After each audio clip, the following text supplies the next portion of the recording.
బావిలో నీళ్లున్నా నీ కంట్లో కన్నీళ్లున్నాయి. నన్ను ఆ దేవుడే కాపాడాలి. రైతులు వాడాల్సింది ఇలాంటి నాసిరకం పైపులు కాదు. మరి ఏ పైపులు వాడమంటారు బాబు? తరతరాలు మన్నే నాణ్యత నంద్యాల నంది పైపులు.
నిజంగా ఒక ఉత్సవం లాంటిది. మనందరం చెట్లు నాటడం మనందరికీ ఎంతో లాభదాయకం. నంది పైపులు, ఎస్పీఓ అగ్రో సంయుక్తంగా చేస్తున్న ఈ ప్రోగ్రామ్ కి మీ అందరినీ మనస్ఫూర్తిగా ఆహ్వానిస్తున్నాను. చెట్లు మనం చేసే లాభాలు అనేకం, ఒకటేమి కాదు. నిజంగా చెట్లు మనకు ఒక నిశ్శబ్దమైన స్నేహితులు లాంటి వాళ్ళు. చెట్లను నాటడం, చెట్లను పెంచడం, వాటిని చూసుకోవడం మనందరి కనీస బాధ్యతగా మనం గుర్తించాలి. మనకందరికీ తెలుసు, మనం వదిలేసిన గాలిని అవి తీసుకొని మనకు స్వచ్ఛమైన ఆక్సిజన్ మనకిస్తాయి. వేప, కాంగ లాంటివి గాలిలో ఉన్నటువంటి క్రిములను చంపి మనకి మంచి గాలిని అందజేస్తాయి. పూర్వకాలము టీబీ వ్యాధి ఎట్లా వస్తే వేప చెట్టు కింద, కాంగ చెట్టు కింద మంచం వేసి పండబెట్టేవాళ్ళు. ఆ గాలి యొక్క ప్రభావం వల్లనే నిదానంగా వ్యాధి తగ్గిపోయేది. అంత మంచిని చేస్తాయి. గాలిలో అలర్జీని చేసే క్రిములు కానీ వేరే బ్యాక్టీరియాలను చంపి మనకు స్వచ్ఛమైన గాలినిచ్చే అంత మంచి చెట్లు మనకు తోడుగా ఉండడానికి అవి ప్రయత్నం చేస్తున్నాయి. మనం వాటిని దూరం చేసుకుంటున్నాం చిన్న చిన్న కారణాల చేత. చెట్లు ఉంటే ఆకులు పడతాయి, కసు కొట్టుకోవడం కష్టం అని చెప్పి పెద్ద పెద్ద చెట్లను మన చేతులతో మనం నరికేసుకుంటున్నాం. ప్రకృతికి మనమే దూరం అవుతున్నాం. మనం ఎంతగా ప్రకృతికి దగ్గర అయితే అంతగా మనకు ఆరోగ్యానికి బాగుంటది. చెట్లు ఆకులు రాలుతాయి, కసు కొట్టుకోవడం ఒక ఎక్సర్సైజ్ శరీరానికి. చెట్లు మంచి గాలిని ఇస్తాయి, మన ఆరోగ్యాన్ని బాగుపరుస్తాయి. పోయిన ఎండాకాలంలో మనం చూసినాం, మొత్తం ఆసియా ఖండంలోనే అత్యధిక ఉష్ణోగ్రతలు నమోదు చేసినది మన నంద్యాల. చెట్లు ఎందుకు ఎండలు పెరుగుతున్నాయి? అనేక కారణాల వల్ల పెరుగుండొచ్చు. దానికి తగ్గించడానికి చెట్లు ఒక కారణం అవుతాయి. మనం చెట్లను నరికేసి ఎండకు తట్టుకోలేక రూముల్లోకి పోయి ఏసీలు వేసుకొని పడుకుంటున్నాం. ఏసీల వల్ల ఇంకా అనారోగ్యం అవుతుంది. పూర్వకాలం చెప్పేవాళ్ళు ప్రతి ఇంటికి ఒక వేప చెట్టు ఉండాలి అని. ఆ వేప చెట్టు చేసే సహాయం మనం గుర్తించలేనిది. ఇప్పుడు జపాన్లో కొంతమంది కనుక్కున్నారు శాస్త్రవేత్తలు, మనకు అనారోగ్యం ఉంటే చెట్టుని వెళ్ళి కౌగలించుకోవడము, అడవుల్లో తిరగటము, ఒక చెట్టు దగ్గర పోయి కూర్చొని మన వీపు కన్నా బెరడు చిన్న ఉన్న చెట్టు దగ్గర పోయి ఆ చెట్టును ప్రార్థనాపూర్వకంగా, తల్లి ఆ చెట్టును నాలోని అనారోగ్యాన్ని తీసేసుకొని నాకు ఆరోగ్యాన్ని ప్రసాదించమని ప్రార్థిస్తే ఆ చెట్టు మనకు ఆరోగ్యాన్ని ఇస్తుందంట. ఆ దిశలో శాస్త్రవేత్తలు పరిశోధన చేస్తున్నారు. మనము భారతదేశంలో చెట్లను దేవతలాగా పూజిస్తాం. వేప చెట్టుకు పూజలు చేస్తాం, రావి చెట్టుకు పూజలు చేస్తాం.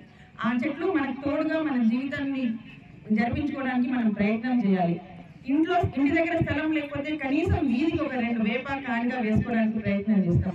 అవి చల్లని గాలినిస్తాయి, నీడనిస్తాయి, గాలిలో ఉన్న క్రిమి సంహారం చంపేస్తాయి, అన్ని విధాలుగా మనకు సహాయం చేస్తాయి.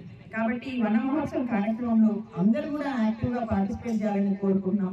అట్లాగే నంద్యాల ప్రజలకి ఎవరికైనా చెట్లు కావాలంటే మేము ఫ్రీగా వాటిని డిస్ట్రిబ్యూట్ కూడా చేస్తాము. అవన్నీ మా నంది సూపర్ మార్కెట్ దగ్గర కానీ, ఎస్పీఐ సార్ వాళ్ళ ఇంటి ఎదురుగా కానీ, రామచంద్ర మిషన్ దగ్గర కానీ చెట్లు విరివిరిగా ఫ్రీగా దొరుకుతాయి. అన్ని రకాల చెట్లు, పళ్ళ చెట్లు అన్నీ దొరుకుతాయి. ఎవరైనా మేము కూడా చెట్లు నాటే కార్యక్రమం చేద్దాము అంటే మేమందరం కూడా అక్కడికి వచ్చి ఆ చెట్లు నాటే ప్రోగ్రాంలో పార్టిసిపేట్ చేయడానికి ట్రై చేస్తాము. మనం నంద్యాల జనాభా దాదాపు 2.5 లక్షల మంది ఉన్నాం. కనీసం ఒక 10,000 చెట్లన్న ఈ వర్షాకాలంలో నాటి వాటిని కాపాడగలిగితే మనము చాలా భూమాతకి ఈ భూగ్రహానికి చాలా సహాయం చేసిన వాళ్ళం. ఈరోజు మా కాలనీలో వన మహోత్సవాన్ని జరుపుకుంటున్నాం. ఈరోజు ఇది ఒక తొలి ఏకాదశి రోజు, కానీ మాకు చాలా పెద్ద పండుగలా ఉంది ఈరోజు. ఎందుకంటే చెట్టు నాటే కార్యక్రమం అంత సులభమైనది కాదు. ఈరోజు చెట్టు నాటడం అనేది ఎంతో పెరిగి పెద్ద ఎంతో ఆక్సిజన్ మాకు అందరికీ అందజేస్తుంది. ఇంతకుముందు పూర్వం వచ్చేసి మనకు ఈ సెల్ ఫోన్లు ఇవి లేనప్పుడు విరివిగా కాకులు పెట్టుకుని బాగా తిరిగేది. ఈ చెట్ల పైన కూర్చొని పనులు తినేసి పోయి అక్కడ వచ్చినాయంటే ఆటోమేటిక్ చెట్టు మంచిది. ఈ రోజు సెల్ ఫోన్ ఇవ్వడంతో ఈ పక్షులు కూడా తిరగడం బాగా తగ్గిపోయింది. దానివల్ల అందుకని మనం అది గుర్తించి మనమందరం మన చేయుతగా ప్రతి ఒక్కరూ చెట్టు నాటి దాన్ని పెంచుకోవడానికి ఆలోచిస్తున్నాను. Thank you. ఎంతో ఉపయోగకరమైన ఒక మహోత్సవాన్ని జరుపుకుంటున్నాం. అదే వన మహోత్సవం. ఈ వన మహోత్సవాన్ని మన యాజమాన్యం వారి ఆధ్వర్యంలో మనం జరుపుకోవడం చాలా ఆనందదాయకం. ఇది ప్రపంచానికి ఎంతో మేలు చేస్తుంది, ప్రతి మనిషికి ఎంతో మేలు చేస్తుంది. వన మహోత్సవం అంటే ఏంటి? కొన్ని సమూహంతో కొన్ని యొక్క వృక్షాలు నాటడం. ఈ వృక్షాలు నాటినప్పుడు అవి పెరిగి పెద్దదైతే దానివల్ల ఎంతో ఉపయోగం అనేది మనందరికీ తెలుసు. కానీ తెలిసినప్పటికీ మనం తగిన మోటివేషన్ లేక కావచ్చు, ఏదో మనకున్న బిజీలో కావచ్చు, పెద్ద పట్టించుకోం. ఖచ్చితంగా ప్రతి వ్యక్తి కనీసం తాను సమాజంలో ఉన్నాడు కాబట్టి తనకు తోడుగా ఒక చెట్టును నాటుకోవాలి. ప్రతి ఒక్కరూ ఒక చెట్టును నాటుకుంటే ఇంకా ఏం అవసరం లేదు. మనం ఒక రకంగా మామూలుగా అన్నదానమని, విద్యాదానమని రకరకాల దానాలు చేస్తుంటారు. చెట్టు నాటుకుంటే మనం కూడా దానం చేసినట్టే. అది గాలిదానం. ఆ గాలి ఎంతో స్వచ్ఛమైనది, దానికి ఏం ఖర్చు కూడా కాదు మనకు. ఆ చెట్టు మనకేముంటుంది, మళ్ళీ చెట్టు యొక్క గాలి మొత్తం సమాజంలోకి వెళ్ళిపోతుంది. అది మన వల్ల అందరికీ ఉపయోగపడుతుంది. సో మనం ఒక రకంగా సమాజాన్ని ఆరోగ్యవంతంగా ఉంచేదానికి అవకాశం ఉంటుంది. కాబట్టి ప్రతి వ్యక్తి ఈ యొక్క ఆవశ్యకతను గుర్తించి, ఈ యొక్క ప్రాముఖ్యతను గుర్తించి ఖచ్చితంగా ప్రతి వ్యక్తి కనీసం ఒక చెట్టును నాటాలని, ఆ విధంగా జరగాలని నేను మనస్ఫూర్తిగా కోరుకుంటున్నాను. ఈ వన మహోత్సవం అనేది చాలా ముఖ్యమైన కార్యము. ఇప్పుడు ఈ రోజుల్లో ప్రతి సిటీలో చెట్ల కంటే వెహికల్స్ ఎక్కువ కనబడుతున్నాయి. ఆ వెహికల్స్ వదిలే కాలుష్యాన్ని నివారించాలంటే చెట్ల మూలనే అవుతుంది. కాబట్టి మనం చేసే ఈ కార్యము చాలా విలువైన కార్యము, సమాజానికి ఎంతో తోడ్పడుతుంది ఇది. సో ప్రతి ఒక్కరూ చెట్లను నాటడం అనేది చాలా ముఖ్యమైన విషయం. ఇక్కడ స్కూళ్ళల్లో కావచ్చు, తర్వాత సొసైటీలో కావట్లే, రోడ్ల మీద కావట్లే, ఎన్ని చెట్లు పెంచడం వల్ల ఈ కాలుష్యాన్ని ఆటోమేటిక్గా నివారించవచ్చు.